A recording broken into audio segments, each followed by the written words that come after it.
What's up, YouTube?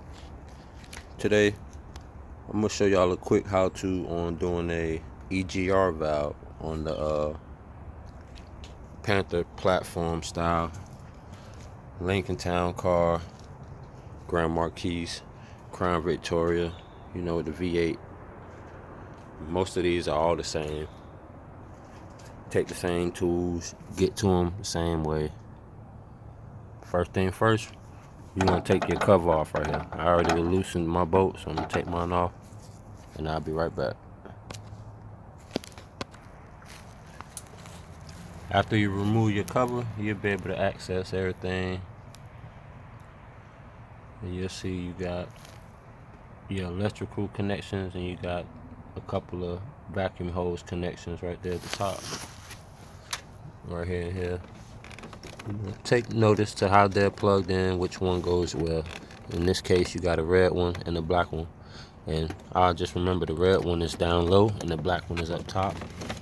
And as far as that side, you only got this one electrical connector to worry about. So got a little tab right here. You just push that little tab down and slide it out. Like that. These same, just give them a little wiggle. Pull them off. They'll come right off. Just be careful not to be too rough with them. You can break them. Next thing we're gonna do, we're gonna get us a wrench. We're gonna loosen up this bolt right here. Alright, I'm gonna go get the wrench and I'll be right back. Alright, and we got our wrench. This particular bolt fits a 27. Fits on there pretty good.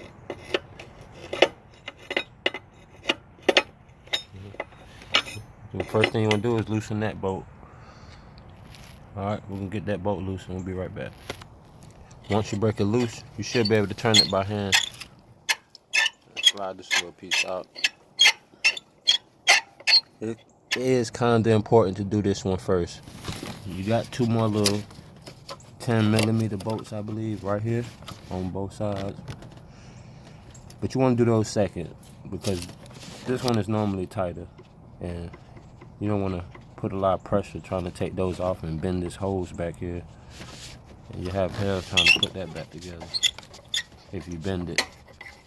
So just slide that out like that.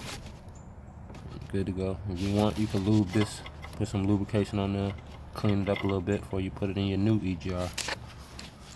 Alright, so we're going to release these two 10mm bolts right there, and we'll be right back. Get you something on that bolt.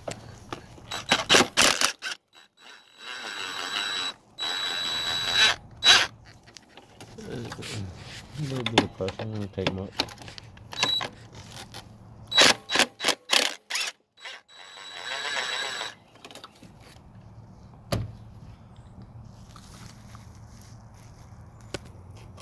You just want to remove your bolts now. Note that there should be a gasket in between there. So before you take all your bolts all the way out, just be careful. Look out for a gasket. Grab your gasket and be ready to put the new one in. So I'm gonna get this out and we'll be right back. Alright, here's our old EGR valve. See how dirty it is. A lot of carbon buildup. It's clogged up. Mine wasn't giving me real bad problems yet. I know how important these are to these cars. And besides, when I first bought this car, I've been hearing this one. It's been making a rattle noise up here in the top, somewhere in this area when I accelerate, and I'm just tired of hearing it. And I know I've been smelling it. And there's that gasket I was talking about. So make sure you grab that gasket. Make sure you have your new one to go in there if you have to. This one, yeah. Look at that. You definitely want to replace that. We got another one. Should come with a new one. Most of these do when you order them. A lot of places give you a new gasket like this. New gasket and new bolts. Look at that. See that? That's why it's important to change that too. You don't want that build up on there. Alright. New bolts. I picked this up off Amazon, about 130 bucks. So we're gonna pop this new one on, new gasket and all, and we'll be right back. Okay, what you wanna do first, get your gasket and your bolt set up. It's a nice style gasket that they made for this one. It has those little tabs right there, grab and hold to the bolt threads, so you know when you go to put your gasket in, it'll stay onto the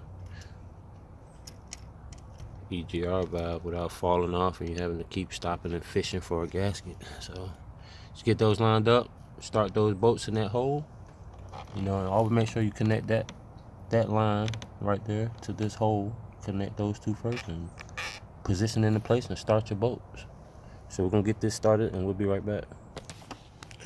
And once you get everything mounted up, make sure you tighten your bolts back down. Get this bolt nice and tight. Connect your air hoses. Remember we said the red one was on the bottom and the black one was on the top. Get your electrical connection. Put that back. And you're all done. This job normally wouldn't even take you 10 minutes to do. You got the right tools, you can get it done, I would say about 5 minutes or less. Alright, y'all have a good one.